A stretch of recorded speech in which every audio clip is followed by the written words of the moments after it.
va voir les exposants négatifs et les inverses. Donc, l'inverse d'un nombre, c'est quand on multiplie le nombre par son inverse, ça nous donne 1. Donc, habituellement, on a juste à inverser le numérateur et le dénominateur. Donc, je vous rappelle la loi des exposants. Donc, si on a une fraction à l'exposant C, le C peut être distribué au A et au B. Pour la première vidéo, on va faire les trois premiers exemples. Donc, je vous fais l'exposant ou la puissance normale. Par exemple, 6 à la 3. 6 à la 3, ça donne quoi? C'est 6 fois 6 fois 6 qui fait 216. Donc, quand même assez facile à ce point-là. Quand on a un exposant négatif, il faut inverser le nombre. Donc, il faut inverser la base. Donc, c'est quoi l'inverse de 6? C'est 1/6. Donc, dès qu'on a inversé, notre exposant redevient positif, ou devient plutôt positif. Ici, deux façons de le faire. Donc, soit le 1/6 à la 3, c'est 1/6 fois 1/6 fois 1/6. Donc, 1/6 fois 1/6 fois 1/6. Donc, 1 fois 1 fois 1, ça nous donne 1. Et 6 fois 6 fois 6, comme on vient de voir, 216. Donc, ça nous donne 1 sur 216. On aurait aussi pu dire, vu que 6 à la 3, c'est 216, ça veut dire 6 à la moins 3 va être 1 sur 216. Donc, tout simplement le dire de cette façon-là.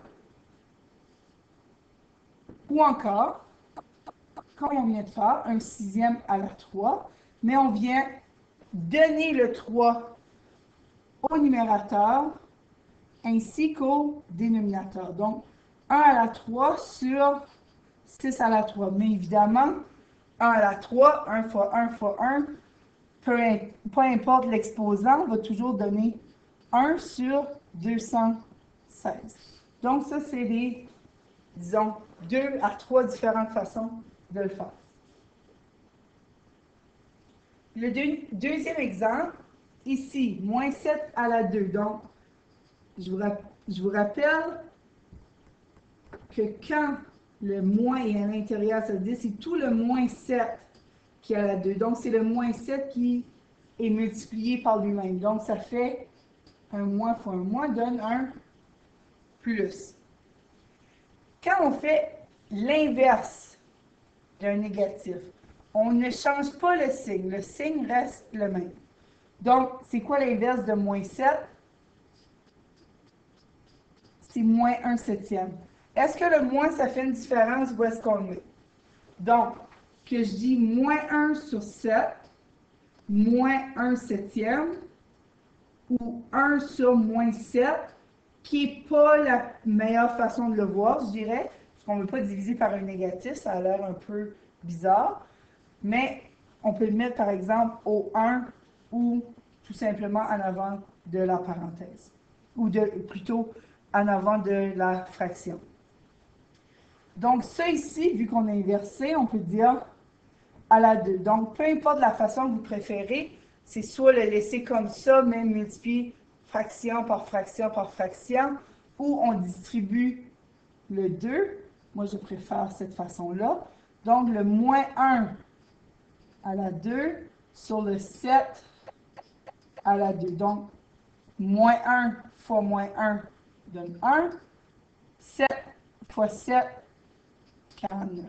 Ou encore une fois, on aurait pu simplement prendre ce 49 ici et dire, c'est l'inverse, donc 1 sur 49. Ici, on a le 3/4 à 2. Donc, encore une fois, on peut soit écrire 3/4 fois 3/4. Donc, nos numérateurs, 3 fois 3, 9. Et 4 fois 4, 16. Ou encore une fois, 3/4 à la 2, je distribue mon 2 ici. Donc, 3 à la 2 sur 4 à la 2, qui fait exactement le même résultat. Donc, ici, si j'ai un exposant négatif, je dois inverser. Donc, pour les premiers exemples, on inversait, mais le dénominateur était toujours un 1. Donc, par exemple, 6, c'est la même chose que dire 6 sur 1. Mais ici, on a quelque chose au dénominateur. Donc, c'est soit qu'on prend cette réponse ici et on l'inverse, si vous préférez, on switch, ou on fait vraiment étape par étape.